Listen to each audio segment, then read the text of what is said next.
Olá, queridos, graça e paz, Deus abençoe vocês. Estou passando por aqui para trazer um update para vocês profético, dando inclusive sequência à live que nós tivemos na terça-feira passada, ou adicionando informação a essa live de terça-feira passada. E você vê, nós ficamos quase 2 horas no ar, né, 1 hora e tanto, e ainda assim não é possível falar tudo. Há coisas que ficam pendentes. Isso eu acho realmente impressionante, como que tem tanta coisa para se falar a respeito de um determinado assunto. Mas, como as coisas andam muito rápido, ou muito rapidamente, não dá tempo de ficar esperando chegar a próxima live para trazer para vocês algumas informações. E eu quero aproveitar então e entrar com vocês num assunto que é algo que me chamou a atenção, que tem a ver com o nome dessa operação que Israel está fazendo no Irã, nessa guerra, né? A operação tem um nome, chama-se Leão em Ascensão, né? É o nome da operação, Leão em Ascensão. Então, eu quero voltar um pouco com vocês em algo que eu ministrei há pouco tempo atrás, que tem a ver com ah, o significado numérico do nome do rei Davi, né? E só que dessa vez eu quero mostrar para vocês, eu acho que fica mais claro assim, mostrando para vocês na tela. O nome de Davi se escreve com essas 3 letras, é um Dalet, um Vav e um Dalet, né? É sempre da direita para a esquerda, tá bom? Então começa a contar aqui a partir de onde está o meu vídeo, né? E daqui para a esquerda, tá bom? Então você tem um Dalet, que vale 4 no calendário judaico, você tem um Vav, que tem valor numérico de 6 no calendário, no alfabeto, né? Não no calendário, no alfabeto. O Dalet tem valor numérico de 4 no alfabeto hebraico ou judaico.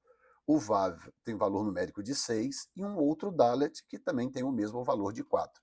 Então, 4 mais 6, 10, 10 mais 4, 14. Então, você tem o número que representa o rei Davi é o número 14. E o rei Davi, ele faz parte de uma tribo, né, em Israel. E essa tribo, ela tem também tem valores numéricos, mas eu não vou entrar nisso aqui agora, mas eu quero mostrar para vocês o simbolismo das bandeiras dos filhos de Jacó, não é? Então, você tem os nomes aqui, você está vendo aí as bandeiras, né? Que na época, quando eles andavam com bandeiras, e essas bandeiras tinham símbolos, né? Então você tem várias delas aí, eu não vou falar de todas agora, logicamente, o que interessa nesse momento é a tribo de Judá. Então você vê embaixo aqui, a partir da minha foto para a esquerda, a quarta bandeira, né? E essa quarta bandeira, ela tem um leão na sua face, porque o leão representa essa tribo. Assim, por exemplo, como a colheita, o trigo e a cevada representam a tribo de José, por exemplo, né? Assim como uma gazela representa Naftali, e por aí vai, né? Então a gente poderia falar que uma balança representa a tribo de Dan, estão entendendo? Então, Gade é representado por tendas, por exemplo. Então, a tribo de Judá é representada por um leão. Então, se nós chegássemos na época do Velho Testamento e víssemos as tribos andando pelo deserto, carregando os seus estandartes, nós veríamos na tribo de Judá uma bandeira ou um estandarte com um leão estampado, né? Pintado ali. Então, voltando aqui para o nome de Davi, o que acontece? Quando você pega aí o Dalet, o Vav e o Dalet, as letras por si mesmas já têm significados muito especiais. Vou dar um exemplo para vocês. O Dalet, que é o número 4, é a quarta letra do alfabeto judaico. Essa letra, ela tem um significado muito interessante, porque a palavra porta em hebraico é delet, tá? D-E-L-E-T. E a palavra, o nome dessa letra é Dalet, D-A-L-E-L-E-T. O problema é que no hebraico não tem vogal, não é? Então, quando a gente escreve Dalet ou escreve Delet, no hebraico é a mesma coisa. É o Dalet, o Vav e o Dalet. Então, essas três letras elas podem ser lidas como Dalet ou elas podem ser lidas como Delet. Hoje, no hebraico moderno, os maçoretas criaram pontuações para expressar o som de uma vogal, não é? Então, hoje, no moderno, no hebraico moderno, teria aí as pontuações que ajudaria o falante de hebraico a pronunciar Delet ou Dalet, né? Apesar de que, normalmente, a gente consegue entender pelo contexto de uma frase o que uma determinada palavra significa, mesmo que ela se pareça com uma outra palavra, né? Então, se eu colocar a palavra aqui, colher, escrever para você a palavra colher, e pedir para você ler, provavelmente você vai ler colher. Mas eu posso pegar a mesma palavra escrita da mesma forma e colocar na seguinte frase: hoje é dia de colher morangos. Você não vai ler colher, você vai ler colher, embora se escreva do mesmo jeito. Então, o contexto da frase ajuda a entender a, a, a pronúncia e o significado de uma determinada palavra. Então, aonde eu quero chegar? Eu quero chegar no ponto de que Dalet, que é Delet, que significa porta, aparece duas vezes no nome do rei Davi. Um nome tão pequeno, com apenas 3 letras, e a palavra porta aparece duas vezes no nome de Davi. Por que aparece duas vezes a palavra porta, que é a letra Dalet, que tem valor numérico de 4? Porque tudo em Davi representa duplicidade. Davi representa duplicidade de muita coisa. Por exemplo, Davi foi, ao mesmo tempo, o homem segundo o coração de Deus, mas, ao mesmo tempo, um homem que cometeu erros gravíssimos. Uma duplicidade.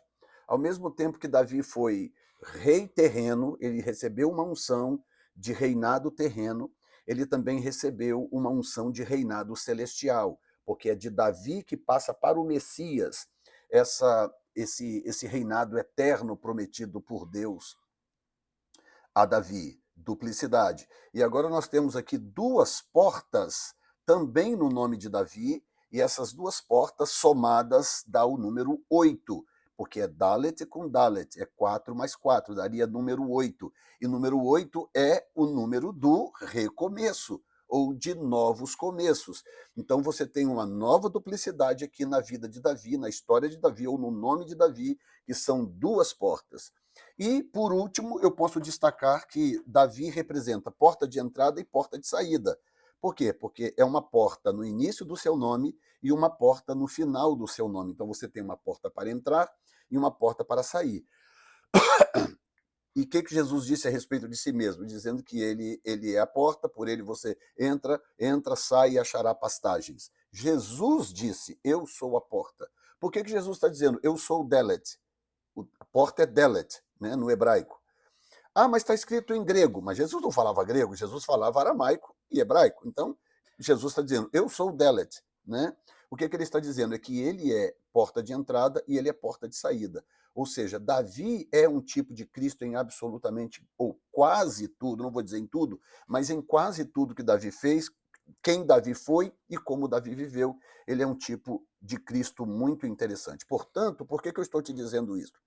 Porque quando você olha para esta bandeira de Judá e você vê um leão estampado aí, e nós aprendemos ao longo do tempo que Jesus é o leão da tribo de Judá, né? Ou seja, esse leão que está estampado aí, que eles não sabiam na época, eles não sabiam, eles colocaram apenas por causa do que os nomes significavam, ou por causa da bênção que Jacó liberou sobre os seus filhos. Jacó foi pronunciando coisas, e daquilo que Jacó pronunciava no livro de Gênesis, então eles passaram a dar um símbolo para cada filho de Jacó, e para o filho Judá caiu, então, o símbolo do leão. Então, isso é muito interessante.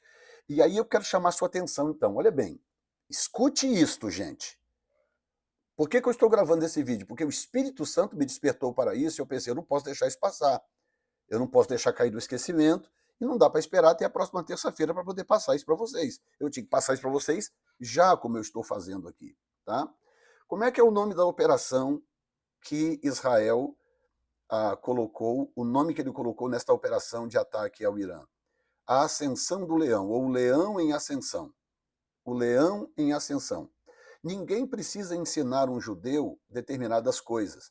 O judeu, ele nasce e cresce treinado para automaticamente entender algumas coisas. Por exemplo, qualquer judeu, e eu não estou me referindo ao judeu secular, esse judeu que nem religioso é. Eu estou falando ao judeu que está envolvido com a cultura do seu povo. Qualquer judeu, assim, sabe determinadas coisas. Você pode perguntar para ele assim, de supetão, qual é o valor numérico do nome do rei Davi? Ele vai te dizer, é 14.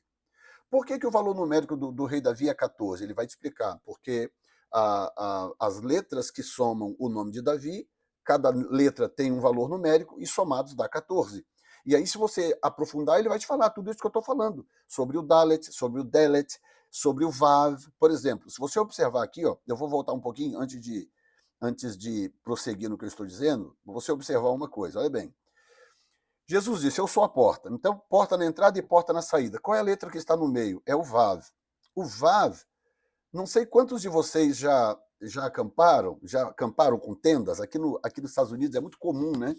E é algo assim muitíssimo comum. Né? Hoje eu tenho um trailer, mas durante muitos anos, eu, a minha esposa, meus filhos, a gente acampava de barraca. A gente ia para um lugar, para os campings que tem aqui, que tem uma estrutura muito boa, e a gente levava a nossa barraca, chegava lá, montava a barraca, e como que a gente prendia a barraca no chão? Com uns ganchinhos assim, tá vendo aqui? Pegava aquele ganchinho assim e estica a barraca, vem com aquele ganchinho e enfia no chão, e aí a barraca fica toda esticadinha, presa por aqueles ganchinhos que estão ali. Então, se der um vento, alguma coisa assim, claro, nada severo como um furacão, algo assim. Vento normal, uma ventania, uma chuva e tal, a barraca fica presa ali porque ela está presa no chão por aqueles ganchos. Então, dá uma olhadinha no formato do Vav, que é o número 6. Essa letra ela tem um significado. Ela significa a conexão entre o céu e a terra. Porque os pinos que prendiam o tabernáculo no chão, no deserto, quando eles chegavam no lugar e eles tinham que montar o tabernáculo, eles montavam o tabernáculo e era como se fosse uma barraca, só uma barraca de luxo, grandona. Eles montavam e vinham então com aqueles pinos de bronze e enfiavam no chão ali para poder travar e segurar o tabernáculo, que ficava todo esticadinho no meio do deserto, para resistir a qualquer tipo de coisa que acontecesse, uma chuva, embora incomum, ou qualquer coisa que acontecesse, estava ali. Então, o tabernáculo foi dado por Deus, o tabernáculo representa o tabernáculo celestial, e quando Deus falou com Moisés a respeito do tabernáculo, Deus falou com ele assim, faça conforme o modelo que eu te mostrei no monte. Então, o tabernáculo terreno ele era uma cópia exata do tabernáculo celestial que Moisés havia visto no monte.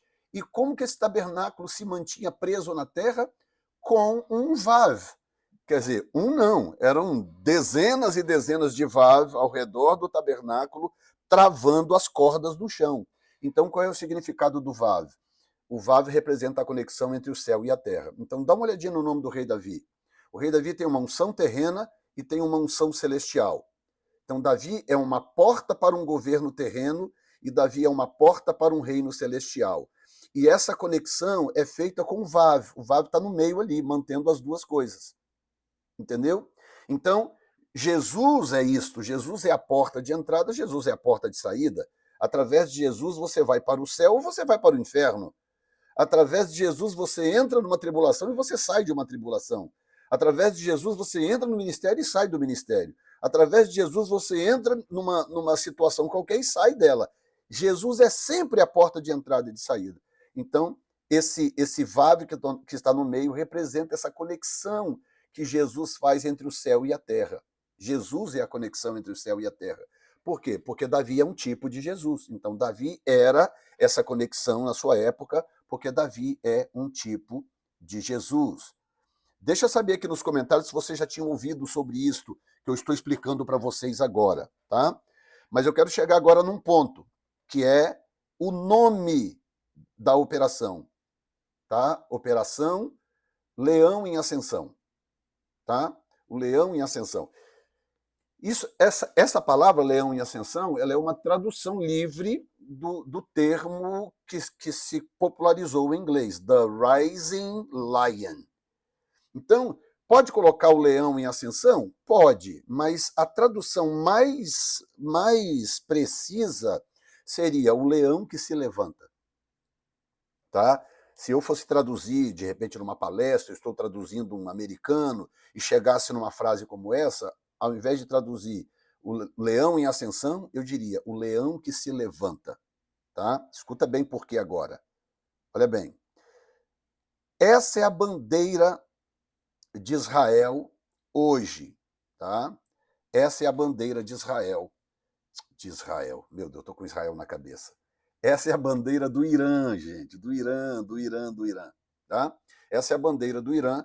E como todo país islâmico, ela contém o verde, contém o branco e contém o vermelho. Tá? E para quem não sabe, a maioria, talvez uma boa maioria das bandeiras islâmicas, elas contêm as 4 cores do Apocalipse, né, dos cavalos do Apocalipse 6. Né? No caso do Irã, só está faltando o preto. Mas, embora esteja faltando o preto, escute bem, toda vez que eles fazem uma arte para representar a bandeira ou a nação, eles adicionam o preto.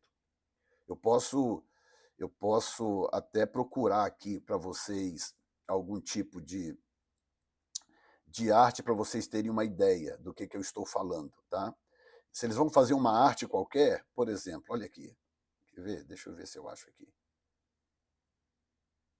Uma arte qualquer para apresentar a bandeira, o que eles fazem?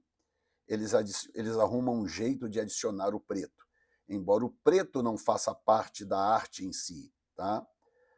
Deixa eu pegar um aqui, quer ver? Eu vou mostrar para vocês isso aqui, deixa eu ver se eu consigo mostrar, né? Senão vocês mesmos podem procurar aí, que vocês vão ter uma ideia. Por exemplo, essa foto aqui, ó. Quer ver? Deixa eu achar essa foto aqui, quer dizer, deixa eu baixar essa foto aqui que eu vou mostrar para vocês. Tá? Bandeira Irã preto. Pronto. Quer ver que coisa tremenda? Olha isso aqui. E vocês vão achar isso em várias artes. Tá? Deixa eu adicionar aqui agora. Ok. Imagem.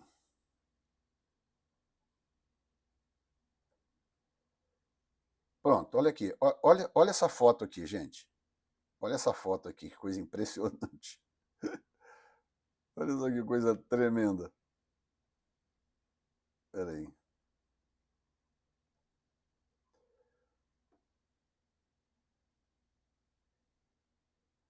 Ok. É porque eu estou trabalhando aqui com o OBS e é um programa novo para mim. Mas dá uma olhadinha nisso aqui. Olha só. Essa é uma arte da bandeira iraniana. E todas as bandeiras de países islâmicos que só tem verde, branco e vermelho, toda vez que eles vão fazer algum tipo de arte com aquela bandeira, eles adicionam o preto, mesmo que o preto não seja parte da bandeira em si, tá? Mas isso aqui já dá para vocês uma noção do que eu estou falando. Ou seja, a cor das bandeiras dos países islâmicos, praticamente todos os países islâmicos, são as cores dos cavalos do Apocalipse. Lembrando que o cavalo, que em português é citado como amarelo, na verdade ele é o cavalo verde, porque a palavra lá é chloros, e chloros no grego é verde, não é amarelo. Então aquilo ali foi um lapso de tradução. Tá? Chloros, você pode pegar a palavra chloros e colocar no Google para traduzir, que você vai ver que a palavra é verde. Tá bom? Então os cavalos do Apocalipse, eles são na verdade branco, preto, vermelho e verde. Tá? Esses são os 4 cavalos do Apocalipse no grego, tá, gente? Não como ele está traduzido no português. Muito bem, então olha bem. Essa é a bandeira do Irã de hoje. Tá? Mas como que era a bandeira do Irã antes da Revolução de 79? Para quem não sabe, em 79, os ayatolás deram um golpe de Estado com a Revolução Islâmica, derrubaram a monarquia, a família real teve que fugir do país, hoje eles estão exilados nos Estados Unidos da América, não é? Que era aliado do regime na época, e quando eles foram expulsos, então os ayatolás tomaram o poder, e ao tomar o poder, na época era o Khomeini, né? Ayatollah Khomeini, agora é o Ayatollah Ali Khamenei, né? Que eles falam o H deles tem esse som de R. Então, Ali Khamenei é o atual Ayatollah. Então, quando eles tomaram o poder, a primeira coisa que eles fizeram foi mudar a bandeira para essa que vocês estão vendo aí, que é a bandeira de hoje. Mas como que era a bandeira do Irã antes da Revolução de 79? Era isso aí que você está vendo. Então, agora veja bem, vamos dar uma estudada nessa bandeira. Nós temos o símbolo real lá atrás, a coroa, né? Depois nós temos o sol se levantando por detrás de um leão. Nós temos um leão segurando uma espada, o que significa que se trata de um leão de guerra. Quer dizer, isso fala da natureza guerreira, batalhadora da nação, dos persas, né? E, diga-se de passagem, durante muito tempo, os persas usaram também leões como instrumentos de execução, historicamente falando. Então, quando Daniel foi lançado na cova dos leões, qual era o império que estava vigente na época? Qual era o império? Era o Império Persa, não é? Então, o leão não é o símbolo do Irã no sentido profético bíblico. No sentido profético bíblico, o Irã ou a Pérsia, ela é representada por um carneiro e por um urso, tá? Profeticamente falando. Mas o interessante é que, historicamente, existe uma relação entre a Pérsia e o simbolismo do leão. Então, quando aconteceu a Revolução de 1979, que eles derrubaram a monarquia, a primeira coisa que eles fizeram foi mudar o significado da bandeira. Então você vê que as cores são as mesmas. Olha só, as cores são rigorosamente as mesmas. Tá? A diferença é o quê? É esse símbolo aqui do meio, você está vendo aqui, mas essa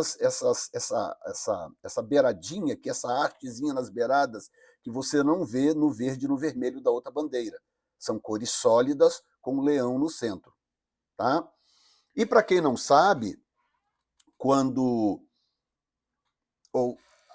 na época que os ayatolás derrubaram a monarquia, os monarcas do Irã, eles eram amigos de Israel, porque existe um histórico tremendo a respeito da amizade de Israel com a Pérsia. Ora, Ciro era persa. Nós temos a história do quanto os judeus abençoaram o reinado dos persas depois que Ciro venceu a Babilônia. Então existe um longo histórico de cooperação entre as duas nações. Essa inimizade brutal, esse antagonismo absurdo surgiu depois que os ayatolás tomaram o poder em 1979. Então os ayatolás, escute bem agora, para você entender, os ayatolás tomaram o poder e derrubaram o leão. Aquele espírito de leão da nação, que não é um leão apenas de guerra, mas é um leão de imponência, de governo, de importância, de relevância. O Irã foi lá e destronou esse leão e estabeleceu um novo tempo, uma nova mentalidade de governo e, portanto, um novo regime. Isto é, para mim, assustador. Então, guarde isto. Qual era o símbolo da bandeira do Irã? Um leão. Qual é o símbolo da bandeira da tribo de Judá? Um leão. Qual é o símbolo do rei Davi? Um leão. Qual é o símbolo de Cristo? Um dos símbolos de Cristo, um leão. Qual foi o símbolo ou nome que o Papa escolheu, o Papa novo, que é um Papa americano, escolheu para o seu pontificado? Leão 14, sendo que 14 é o número do rei Davi e leão é o símbolo do rei Davi. Então, quando Israel, eu estou te falando isso aqui para você entender que ninguém entende disso melhor do que Israel. E ninguém entende melhor do que Israel. Israel sabe exatamente o que está fazendo. Então, quando Israel lança o nome da operação, não é? Que leão ascendente, né, o que eles estão dizendo, ou o leão em ascensão, que eu diria, na verdade, né, o leão que se levanta, é a forma como eu traduziria, o leão que se levanta, o que Israel está fazendo? Israel está contra-atacando profeticamente. Isso é consciente, gente. Consciente. Porque Israel quer duas coisas ao fazer isso. Número um, Israel quer de volta o regime iraniano que tinha um leão na bandeira como símbolo. Porque, inclusive, o príncipe do Irã, né? Quer ver, príncipe do Irã visita Jerusalém.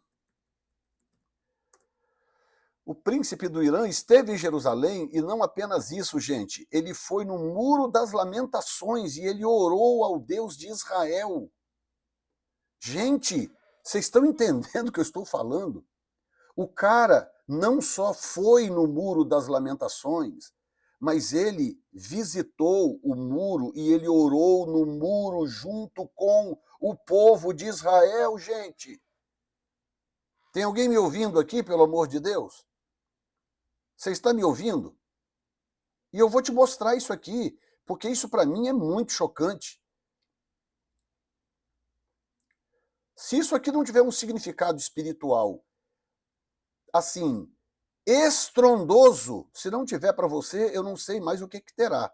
O príncipe deposto do Irã, olha aqui, orando, deixa eu diminuir um pouco aqui para pegar o tamanho da tela, orando aqui, no Muro das Lamentações. Esse homem que está com a mão no muro, aqui, pronto. Esse homem que está com a mão no Muro da Lamentação, cercado por rabinos judeus, esse homem é o príncipe deposto do Irã em 1979. Claro que na época, né, você vê que ele já está um senhor de cabelo branco, na época ele era um rapaz, né? Ele era o herdeiro do trono, ele era um rapaz. Hoje ele continua sendo o herdeiro do trono e que se o regime for restaurado, esse homem que você está vendo aí com a mão no Muro das Lamentações, ele volta ao poder no Irã para cumprir com o propósito que Deus tem com aquela nação ainda. O que você percebe que não estou dizendo que Israel vai conseguir fazer isso, tá? Não é o que eu estou dizendo, não estou dizendo que Israel vai conseguir, mas qual é o propósito de Israel? É isso que eu quero que você entenda. O propósito de Israel é fazer com que essa bandeira volte. É o leão que se levanta. Esse é o propósito de Israel. Restaurar o regime iraniano que é pró-Israel. Isso é possível? Claro que é possível. Por que não? Lógico que é possível. Diante de algo dessa natureza que você está vendo aí, diante de uma visão como essa que você está vendo aí, meu filho, que é o povo iraniano assistindo o seu governante deposto em Jerusalém, com o muro com a mão no Muro das Lamentações, orando e clamando ao Deus de Israel, você vai me dizer que isso aí não é profeticamente relevante? Como não? É muito relevante, muito, muito relevante. Mas vamos aqui ao Papa, né? Vamos aqui ao Papa. O que eu quero te dizer? Eu quero te mostrar que nada é por acaso. Tá? Nós, o povo bobinho, é que a gente pensa que as coisas estão acontecendo só por acontecer, mas nada é por acaso. Dá uma olhadinha aqui nesse símbolo do novo Papa, porque quando o Papa assume o poder, ele escolhe o que eles chamam de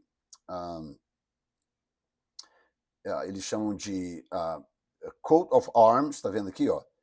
Ó, coat of arms, tá vendo? Que a gente chamaria de logotipo, né? De motto, né? Eu acho que em português esse é o nome, de motto. Em inglês é motto, né? E esse é o motto ou motto do atual Papa. Ele escolheu isso que você está vendo aí, e eu já vou te explicar o que isto significa para você ver se realmente as coisas não acontecem com um propósito ou se elas são simplesmente aleatórias. Qual foi o nome que ele escolheu? Leão XIV. E eu já expliquei para vocês a significância de Leão XIV. Agora vamos ver o que isso significa ou traduzido no seu símbolo ou no seu motto, né? No seu símbolo. Veja bem, olha isso, que coisa impressionante. Vamos lá. Olha aqui, ó, the coat of arms, que é o símbolo, né, do Papa Leão XIV, reivindica a sua devoção à bendita Virgem Maria, né, para variar, e inspiração extraída de Santo Agostinho, tá? De acordo com a Santa Igreja, o escritório está aqui, ó, Press Office. Deixa eu mostrar para vocês quem é que está publicando isso aqui. Está vendo aqui em cima? Vatican News, quer dizer, isso aqui é o setor de imprensa do Vaticano. Então, o que eu vou ler para você aqui agora não tem chute, não tem nada, não tem invenção, não tem o dedo de Jefferson. Isso aqui eu estou apenas lendo para você algo que foi publicado pelo Departamento de Imprensa do Vaticano. Então, vamos um pouco mais à frente. Ele diz assim, olha bem, a Santa Igreja, o escritório da Santa Igreja liberou oficialmente a explicação desse símbolo do Papa Leão XIV, na quarta-feira. Tá? Cadê a data? Deixa eu ver, tem a data aqui a data. Onde é que está a data da publicação? Normalmente tem, né? Praticamente toda a página tem. Mas deve ter sido logo depois que ele tomou posse, né? Alguns dias depois, provavelmente. Onde é que está a data? Está aqui embaixo, ó. 14 de maio de 2025, às 12h37. Tá? A data dessa publicação. Nós estamos em meada de junho. Tá? Então nós estamos aí... Tem um mês essa publicação aqui. Um mês e uns dias. Né? Então ele está dizendo, na explicação, o Frei Antônio Pompili, vice-presidente da Heraldic Genealogical Italian, esse instituto aqui de explicações genealógicas, né? Ele traz a explicação e aí ele mostra o motto, tá vendo aqui, ó, esse motto, que é o que está escrito no símbolo, que é o motto do Papa Leão XIV, que é in illo uno unum, né, que é latim, que quer dizer in one, we are one, ou seja, em um, nós somos um. Ou in the one, naquele que é o único, seria a melhor tradução. Naquele que é o único, nós somos um. Tá? Está dizendo que está na parte de baixo do coat of arms. Está aqui, ó. Aqui, ó. In illo uno unum. Está aqui. Agora, olha bem. Da onde que ele tirou isso, gente? Olha aqui, ó. O motto ecoa, tá vendo aqui? Echoes, o sermão de São Agostinho, no Salmo 127, onde ele explica que, although we are Christian, embora como cristãos sejamos muitos, naquele que é um, Cristo, nós somos um. Muito bem. Ele tirou esse motto, ele tirou de um salmo, o Salmo 127. Então agora eu vou mostrar para vocês se é coincidência que esse homem tenha escolhido o nome de Leão 14, e o meu argumento que eu venho usando de que isto é uma invocação profética, uma invocação espiritual para obter a herança da dupla unção de governo do rei Davi. É isso, gente. Porque é isso que Israel está fazendo também. Quando ele põe o nome da operação, o leão que se levanta, ele está reivindicando. Israel quer a unção de duplo governo do rei Davi. É isso que eles estão reivindicando. E sem saber, estão reivindicando também a unção do Cristo, né? A unção do Cristo vivo. Sem saber, eles também estão. Só que eles não sabem ainda. Tá? Mas agora eu quero mostrar para vocês uma coisa. O que tem no Salmo 127? Não tem a ver só com o que diz o Salmo 127. Tem a ver com mais alguma coisa que eu vou te mostrar agora. Então presta atenção. Olha isso aqui. Se você ler o Salmo 127, é um salmo muito bonito, por sinal, né? Se o Senhor não edificar a casa, em vão trabalham os que edificam. Se o Senhor não guardar a cidade, em vão vigia a sentinela. Inútil vos será levantar de madrugada, repousar à tarde, comer o pão de dores, pois assim dá ele aos seus amados o sono. Eis que os filhos são herança do Senhor, e o fruto do ventre, o seu galardão, como flecha na mão do valente, assim são os filhos da mocidade. Bem-aventurado o homem que enche deles a sua aljava, não serão confundidos quando falarem com os seus inimigos à porta, etc. Ok, um salmo maravilhoso. Mas o que tem de especial nesse salmo? Antes de eu falar, o que você acha que tem de especial nesse salmo? Vou deixar aqui 10 segundos na tela para você poder pensar. O que você acha que tem de especial nesse salmo para um homem que reivindica o nome de Leão 14? O que tem? Vou dizer para você o que tem. É que este salmo é um salmo de Salomão, filho de Davi. Quem é Salomão? Salomão é a dupla unção de Davi. Tudo que Davi se tornou se revela em Salomão. Salomão era mais rico, Salomão era mais sábio, Salomão era mais imponente, Salomão construiu o templo que Davi não conseguiu construir, Salomão conseguiu reinar em paz o que Davi não conseguiu fazer.